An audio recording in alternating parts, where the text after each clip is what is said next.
Okay, magandang umaga sa ating lahat, mga ginigili ko mga kapatid na narito at sa ating mga taga-subaybay. Purihin natin ang Diyos na buhay na buhay. Amen? Amen. Amen. Okay, pagpatuloy natin. Ang pag-uusapan natin dito ay God of Gods. Sa Tagalog, Diyos ng mga Diyos. Yan. So ito, bibihirang nagiging paksa ng isang ng grupo, no? God of Gods, no? Pagpatuloy natin sa isinulat ni Propeta Moses. Ito yung limang libro na isinulat ni Moses, itong Deuteronomy chapter 10 verse 17. No?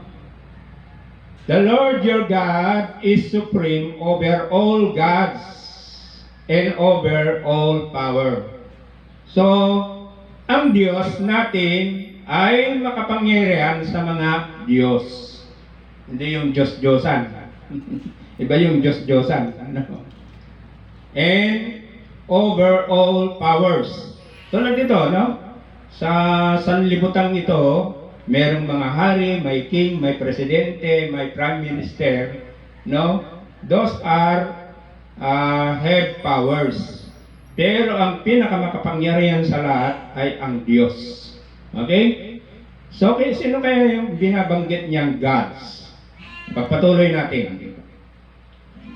Sa Psalm chapter 82 verse 1. Ito ay sinulat sa Salmo ay ito ay sinulat ni Propetang David. Si Haring David ang nagsulat dito.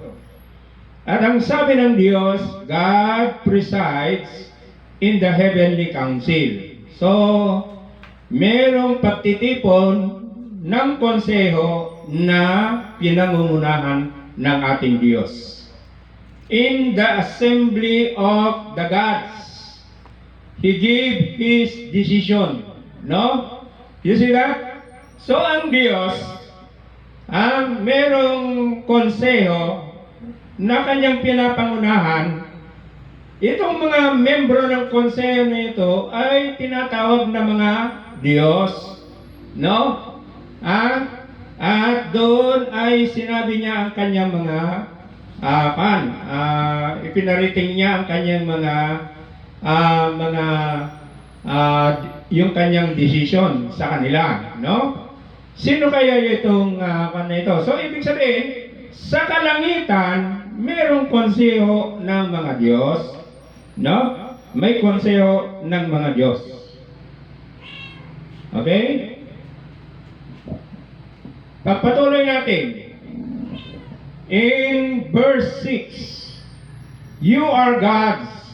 I said, all of you are children of the Most High. So, kung ikaw ay anak ng Diyos, na kung saan na ikaw ay nasa konseho sa kalangitan, ikaw yung tinatawag na Diyos. Ito yung binabanggit na God of Gods. No? So, yung Diyos dito ay yung mga membro ng konseho sa kalangitan. Sila ay mga anak ng Diyos din. Okay? Pagpatuloy natin. Sa John chapter 10 verse 32. Ang sabi ng ating Panginoong Jesucristo sa mga leaders ng mga Hudyo, no, yung mga Saduceano, mga Parisiano. Ang sabi niya, Jesus said to them, I have done many good deeds in your presence, which the Father gave me to do. For which one of these do you want to stone me? Ayan. So, tinatanong ni Kristo sa mga Hudyo, sa mga pinuno ng mga Hudyo, na sinasabi niya na marami siyang mga mabubuting ginawa. Doon sa mga na nakaharap sila, sabi nila, sabi ng ating Panginoon si Kristo, ano ang mga ito na kung saan ako'y binabato ninyo? Dahil hindi lang binabato si Kristo, kundi gustong patayin ng mga pinuno ng mga Hudyo. Okay? At sumagot sila. Sabi ng mga yung mga Hudyo, yung mga pinuno, we do not want to stone you because of any good deeds, but because of your blasphemy. No? Ano yung blasphemy? Ay nagsasalita siya laban sa Diyos. Yun yung blasphemy. You are only a man, but you are trying to make yourself God. So, bakit? Bakit na pinaparatangan siya ay siya'y tao lang, ngunit ginagawa niya yung sarili niyang Diyos. Bakit? Merong dahilan. No? Dito sa John 10 verse 36, as for me, sabi ng ating Panginoong Jesucristo, the Father chose me and sent me into the world.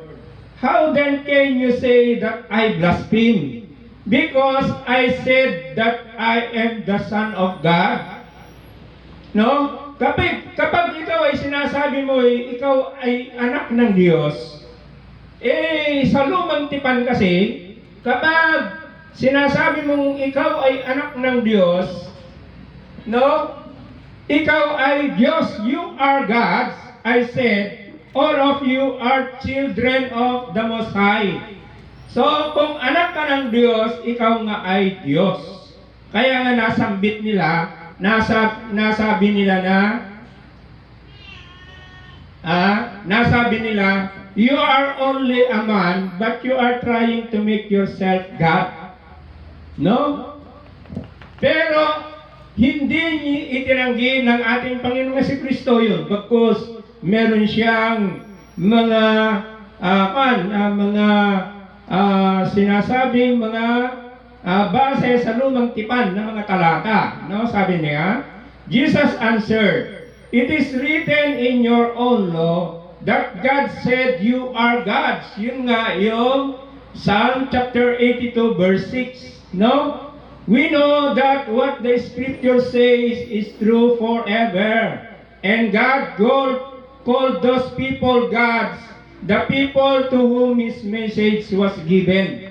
So, si Kristo ay hindi niya itinanggi na siya ay Diyos. No? Bagkus ang sabi niya, we know that what the scripture says is true forever, and God called those people gods, the people to whom His message was given. Si Kristo ba ay Diyos? Yes, because yung salita ng Diyos ay ibinigay kay Kristo. No? Pagpatuloy natin.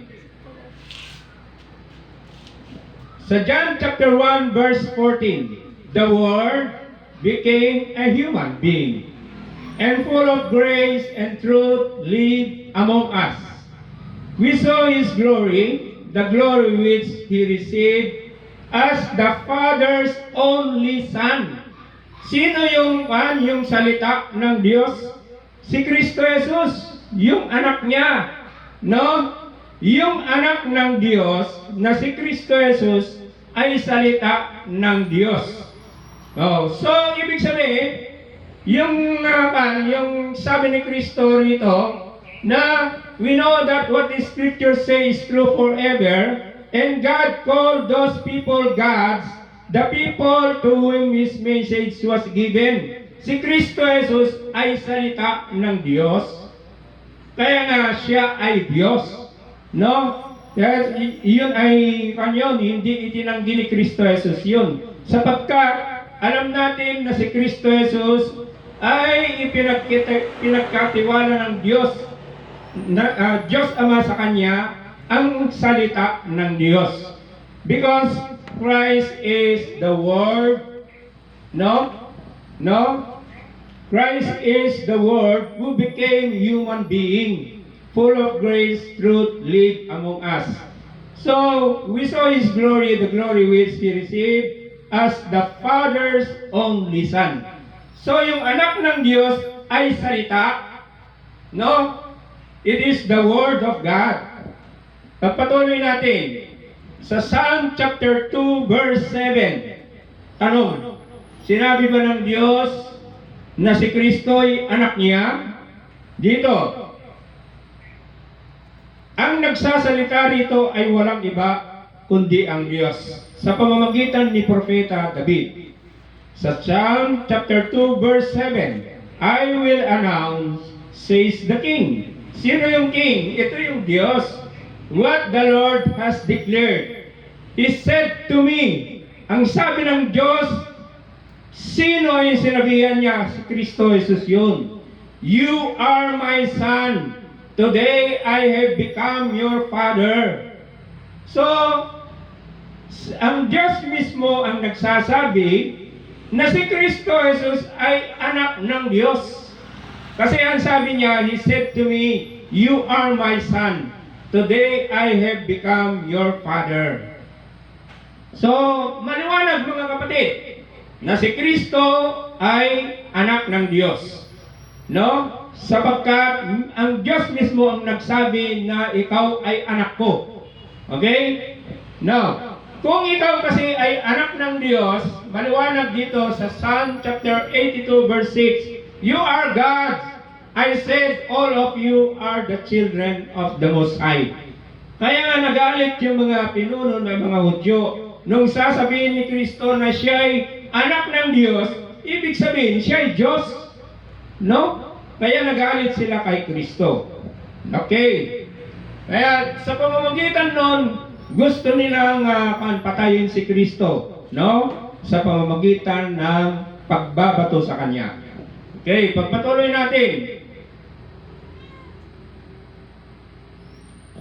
In John chapter 3 verse 13, ang sabi ng ating Panginoon si Kristo dito, and no one has ever gone up to heaven except the Son of Man. So, sino yung Son of Man? It is Jesus Christ who became flesh. Bumaba siya mula sa langit. No? Sapagkat yung anak ng Diyos na ay mula sa langit, no? They are gods na tinatawag. Now, and no one has ever gone up to heaven except the Son of Man who came down from heaven. So si Kristo Jesus ay galing sa kalangitan. Bumaba lang siya rito sa lupa, no? He became flesh. No? Naging naging tao siya. Pagpatuloy natin sa Revelation chapter 19 verse 13. The robe he wore was covered with blood. Sino yung namatay sa krus na binuhos niya ang kanyang dugo? Walang iba kundi si Kristo Jesus. Anong pangalan niya? His name is the Word of God. So, ang ating Panginoong Jesucristo ay salita ng Diyos. So, ang Diyos pinagkatiwala kay Kristo Jesus yung kanyang salita. Kaya nga, ang sabi ni Kristo, sagot niya, nung siya'y pinaratangan na tao ka lang, ngunit nagpapanggap kang Diyos. Pero ang sagot ni Kristo Jesus, we know that what the Scripture says is true forever. And God called those people gods, the people to whom His message was given. So Christ did not deny that He is God. No? And we know, yung pandito sa verse na sinasabi niya, na Diyos ang tawag doon sa pinagkatiwalaan ng salita ng Diyos. And alam natin na si Kristo Jesus ay salita ng Diyos. Amen? Amen. Okay, sana naintindihan natin at lalong lumalim ang ating pagkakilala kay Kristo Jesus. Na si Kristo Jesus ay Diyos. Pero ang sabi ni Kristo sa John 20 verse 17, akyat na ako sa aking Ama na inyong Ama, na aking Diyos na inyong Diyos.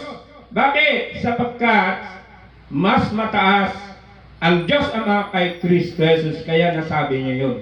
Kaya nga, sila yung tinatawag na God of gods. So yung God dyan, it is the Father. Yung God dyan na maliit, it is the Son. Okay? God of gods. Okay? So, tayo ba'y Diyos? Hindi. No? Halimbawa ako ba'y Diyos? Hindi Sapagkat, sabi ni Kristo Jesus, kapag kayo'y namamahayag ng salita ng Diyos, hayaan ninyo ang Espiritu Santo ang magsalita sa inyo. So, ibig sabihin, itong pagsasalita ko sa inyo ay sa pamamagitan ng Espiritu Santo. Hindi ako yung mismo yung nagsasalita. Pero si Kristo Jesus mismo, nagsasalita siya sapagkat bawat bigkasin niya ay salita ng kanyang Ama. Kaya nga siya ay Diyos. Okay? Pero tayo mga tulad ko na nangangaral, namamahayag, ako ay ginagamit lang ng Espiritu ng Diyos upang ipahayag yung salita ng Diyos. Ang salita ng Diyos, walang iba, kundi si Kristo lang. Hindi sa mga tao, hindi tayo binansagan na tayo ay salita ng Diyos. Kundi ang sinabihan na salita ng Diyos ay walang iba, kundi si Kristo Jesus. Kaya si Kristo ay Diyos. Amen? Amen. And God bless us all. Amen. Amen.